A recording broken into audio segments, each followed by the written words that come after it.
जय माता दी दोस्तों। माता रानी आपकी सारी मनोकामनाएं पूर्ण करें और आप जीवन में खूब सारी तरक्की करें।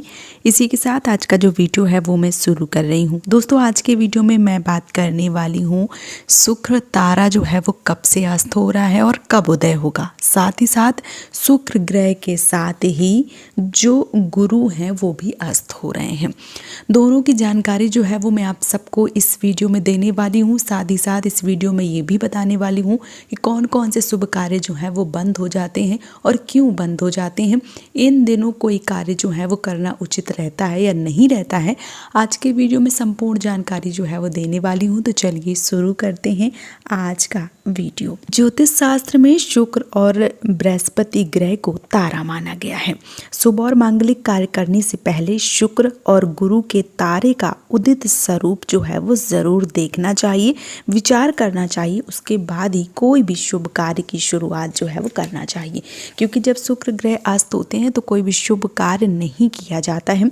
चाहे वो नींव का पूजन हो गया, मुंडन या उपनयन संस्कार, शादी हो गया, सगाई हो गया, गृह प्रवेश हो गया, अन्नप्राशन संस्कार हो गया, यज्ञोपवीत हो गया या गौना विदाई जो है। कई बार क्या होता है, बहुत सारी जो बहनें हैं जिनकी इसी साल शादी हुई होगी और जब शुक्रवार मान लीजिए डूब जाता है, शुक्र ग्रह अस्त हो जाता है, तो उस बीच में बेटी को मायके से ससुराल नहीं जाना चाहिए और ससुराल से मायके नहीं आना चाहिए।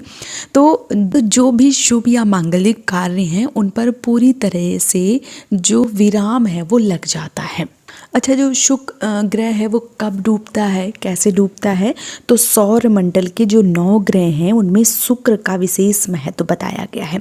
शुक्र के आकाश में सबसे तेज चमकने वाला तारा जो है वो भी माना गया है। शुक्र जब सूर्य के दोनों ओर 10 डिग्री या इससे अधिक पास में आ जाता है तो जो शुक्वा होता है वो डूब जाता है, मतलब जो शुक्र ग्रह है वो अस्त हो जाते हैं और इसी को शुक्वा डूबना या शुक्र अस्त होना बताया गया है। अब आपके मन में ये विचार आएगा कि जब शुक्र ग्रह अस्त हो जाते हैं, जब शुक्र ग्रह डूब जाते हैं, तो हमें कोई भी जो शुभ कार्य है या मांगलिक कार्य है वो क्यों नहीं करना चाहिए। तो ज्योतिषों में ग्रहों के जो राजा हैं वो सूर्य के निकट जब कोई ग्रह एक तय दूरी आ जाता है तो वह सूर्य ग्रह के प्रभाव में बलहीन हो जाता है, मतलब उसका जो बल है वो खत्म हो जाता है। क्योंकि जो शुक्र ग्रह है वो जीवन में खुशियाँ लाते हैं, सुख लाते हैं, वैवाहिक जीवन में जो सुखों का भोग है वो दिलाते हैं, विवाह, धन, ऐश्वर्य का कारक माने गए हैं।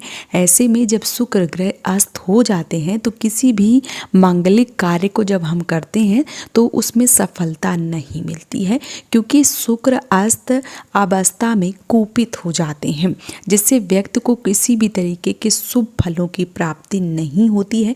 यही वजह है कि शुक्र अस्त होने पर किसी भी तरीके का कोई भी मांगलिक या शुभ कार्य करने की मनाही होती है।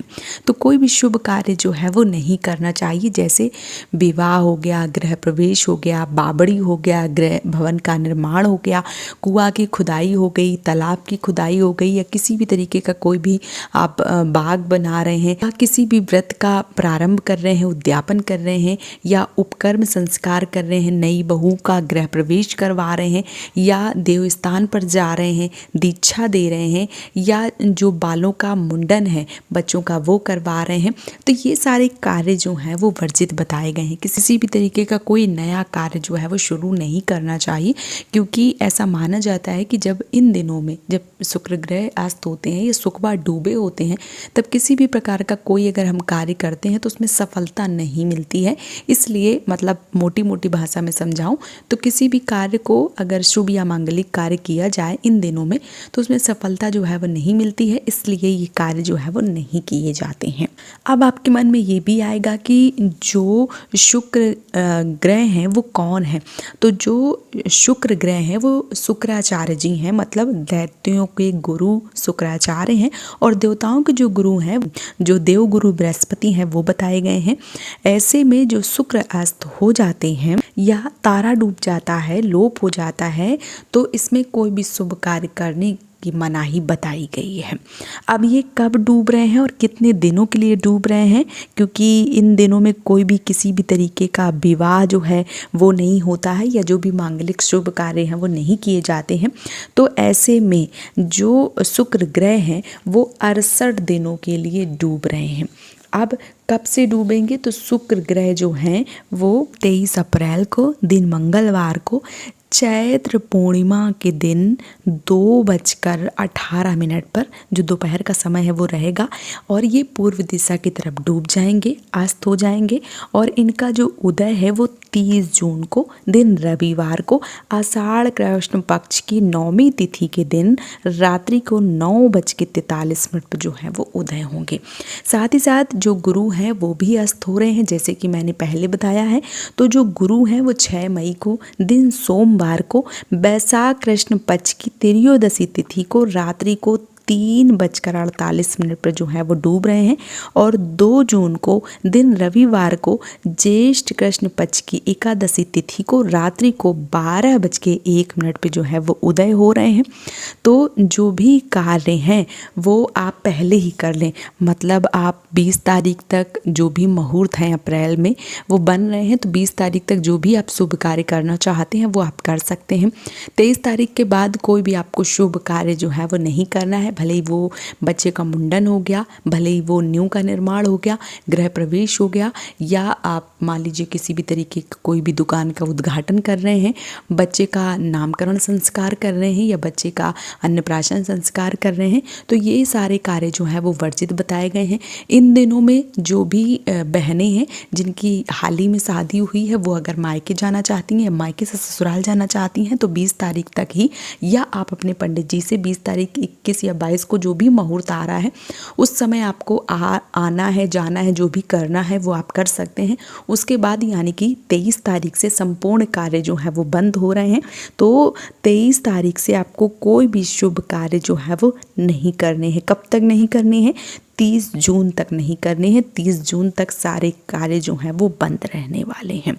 तो जो भी आप कार्य करना चाहते हैं वो इससे पहले करें या इसके बाद करें, कोई भी कार्य जो है वो आपको इन दिनों में नहीं करना है। ये 68 दिन जो है 68 डेज जो हैं, इन दिनों जो शुक्र ग्रह हैं वो अस्त रहेंगे, तो इनमें कोई भी शुभ कार्य अगर किया जाए तो एक तरीके से वो कार्य हैं वो शुभ नहीं माने जाते हैं, या उनमें यूँ कहूँ कि जैसे कई बार हम बहुत सारे कार्य करते हैं ना, तो उसमें हमें तो उन कार्यों में हमें सफलता जो है वो नहीं मिलती है। तो कोई भी शुभ कार्य जो है वो इस बीच में ना करें। हाँ, एक बात और, जैसे कोई नया व्रत धारण करने वाली हैं या किसी व्रत का उद्यापन करने वाली हैं तो भी इन दिनों ना करें, ये आपके लिए ज़्यादा बेहतर रहेगा। तो उम्मीद करती हूँ कि आज का वीडियो आप सबके लिए काफ़ी ज़्यादा हेल्पफुल रहा होगा। वीडियो पसंद आया तो आप मुझे सपोर्ट ज़रूर करें इस चैनल को सब्सक्राइब करके। आज का वीडियो यहीं पे समाप्त कर रही हूँ दोस्तों। जय माता दी।